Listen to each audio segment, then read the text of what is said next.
I'm trying to clean up a bit, and I find these strange bits of fluff. Now, fluff, blood and guts in the form of plastic fluff. Charlie, what's it all about? Charlie's finally got inside the guts of number one toy, is it? No, it looks like it's intact. Where do they all come from? Charlie, where do they all come from?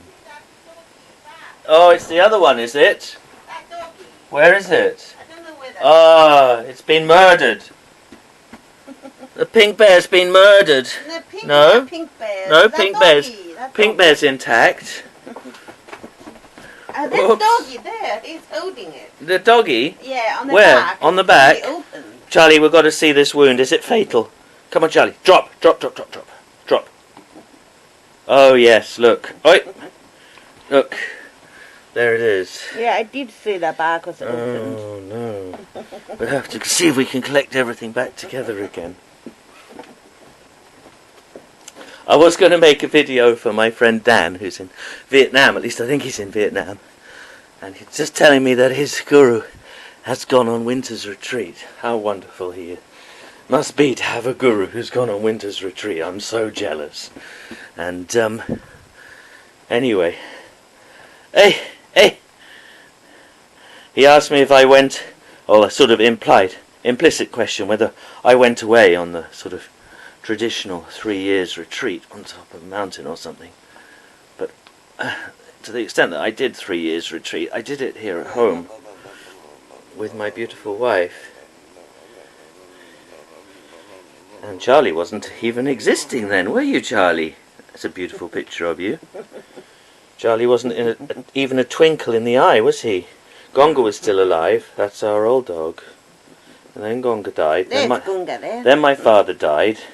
And then I had, well, really about a year to try and recover from a lifetime on the verge of psychotic illness, you know, and I had to go to hospital a couple of times. And I found the New Age, all of the New Age symbolic systems that people like to share online about, 11/11. I found them really helpful. I don't mind if other people want to say they're a lot of nonsense. And since I completed 100,000 recitations of the mantra of the Fierce Guru here in my meditation room, which is taken over with drums and, originally it was meant to be a painting room, but I've built that in the garden now, as I'll show you in a minute. I found this on the street here in Ipswich, in its frame. And so this is, I just found it, and it's an amazing tanker, really, and it's of Amiteus. So this is, this is for long life. And here we have Samantabhadra. So what I was trying to say to Dan this morning, I'm sure he got it, I'm sure he already knew it, was that, we keep on, compulsively fixing these things in our mind during our life, so that when we're dead, to the extent that things arise automatically without our control, by force of habit, we're more likely to be drawn to images which are beneficial for us. So, that's why we're brainwashing ourselves. And it really helps if you can brainwash yourself, rather than have somebody else do it. Hypnotize yourself or brainwash yourself. And, Lin Feng bought this yesterday, which is a smoke bomb. I can show you how it works.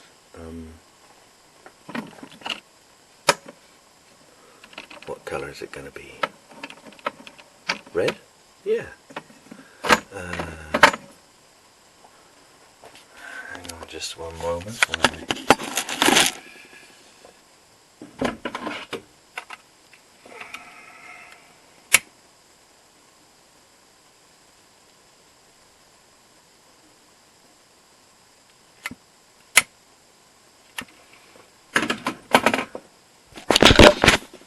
So I'm going to place this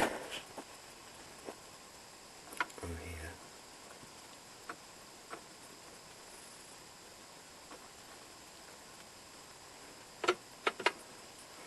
So Linfeng bought this online, and it's if you wait and you know, don't breathe heavily over it, or there are no drafts in the room,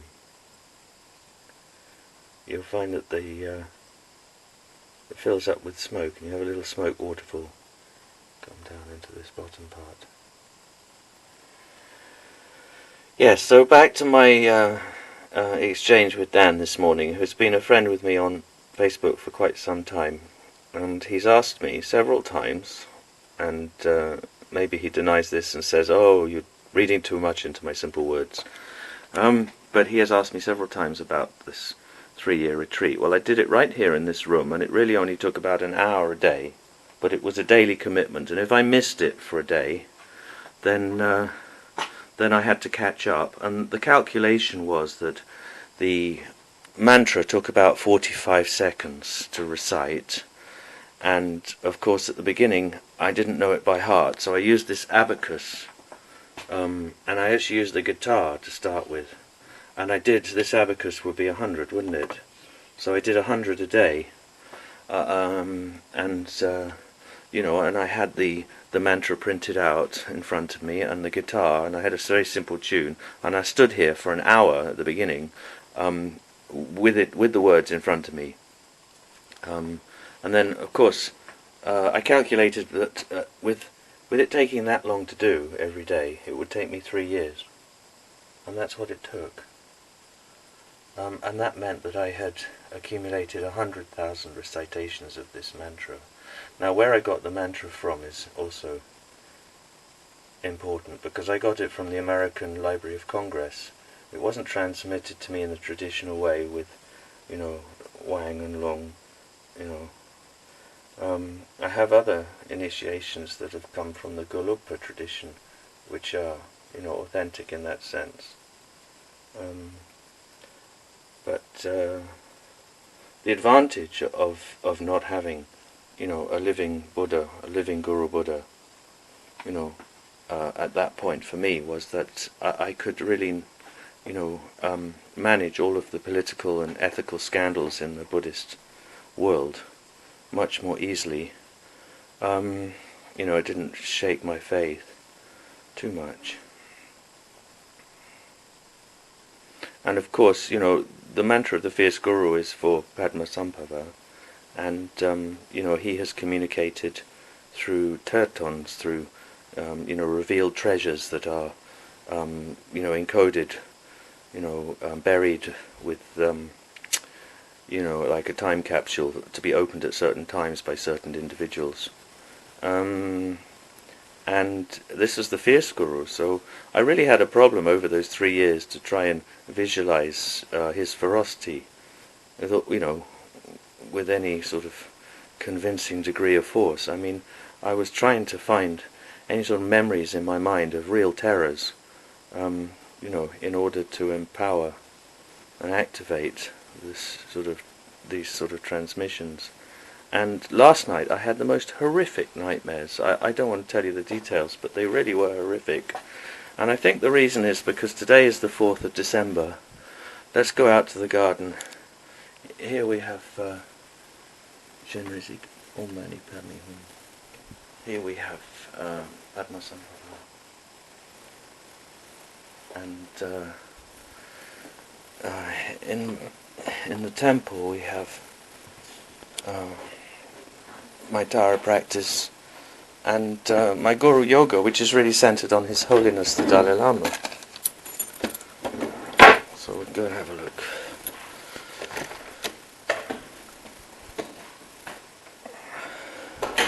We've got to do the Christmas wrapping, so that's why all the wrapping paper's here. And this stuff I still haven't been able to store, but it was because of the storage problem that I originally set about having a shed.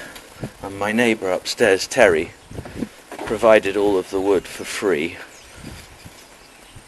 Come back with his truck with all of this free timber in the back, and he's lent me this sack barrow.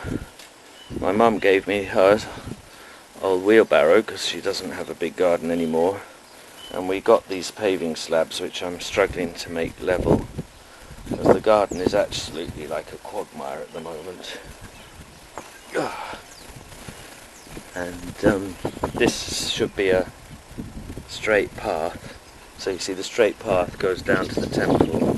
It's not really a temple, it's a meditation hut or a painting studio. And this path is going to continue, and then it's going to go down into a tunnel underneath.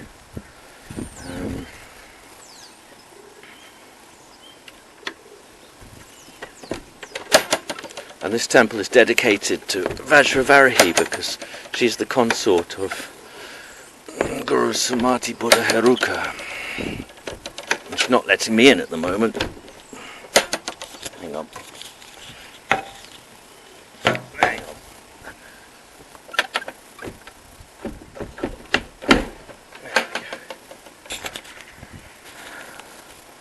Now I don't really like to walk in here with my muddy boots. So this is where I've been starting to meditate now, and here we have His Holiness the Dalai Lama, some Buddhist prayers from my mother-in-law, and there, I don't know if you can see her, there we have Tara. Okay, and so I can have this 21 Tara practice on the CD from a monastery in Nepal, which is being recited by some nuns there.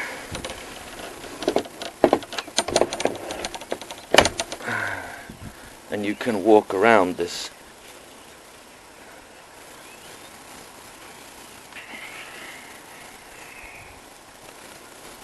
And I wanted to have a clear back wall. Now this is waterproof, but it's not very strong.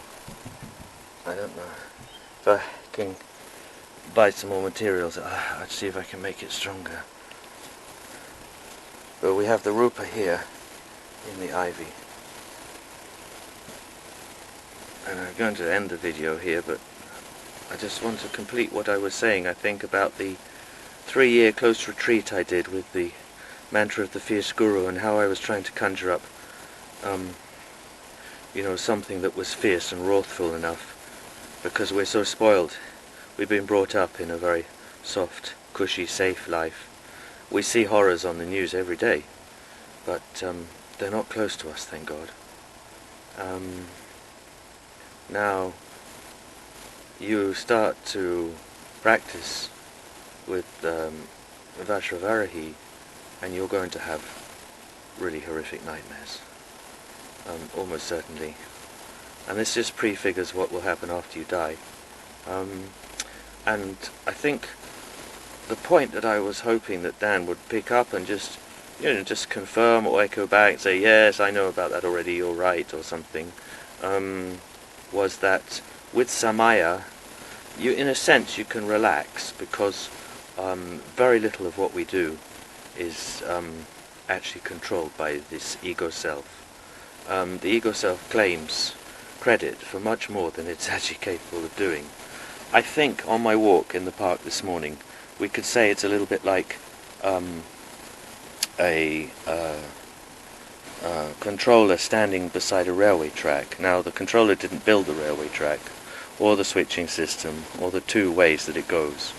And most of the time there's no train there, so there's no point the controller standing there, flicking the switch backwards and forwards between the 2 alternatives, when there's no train coming. And when the train comes, he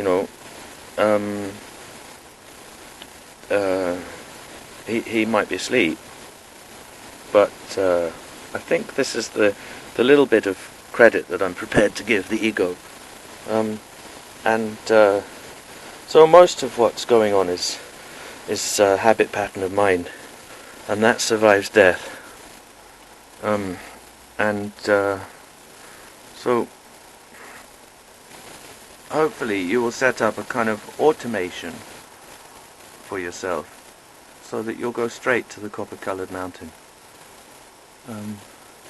climb up the steps, enter the temple,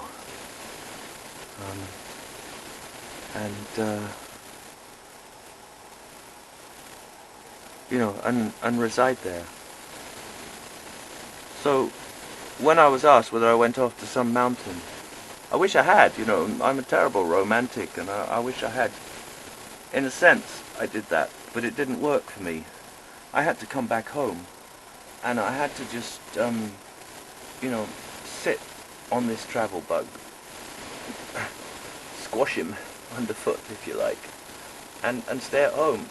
And that's where I was able to do the practice and lay down the foundation for things that will, for me, never change. I mean, you know, I'm not going to marry anyone else.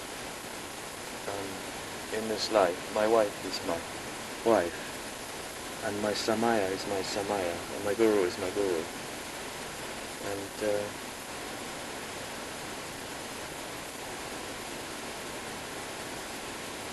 we have to have the Guru, if you like, and the Guru is God. The Guru is the intermediary between us and God, because we can't reach up to God, but God can reach down to us. So,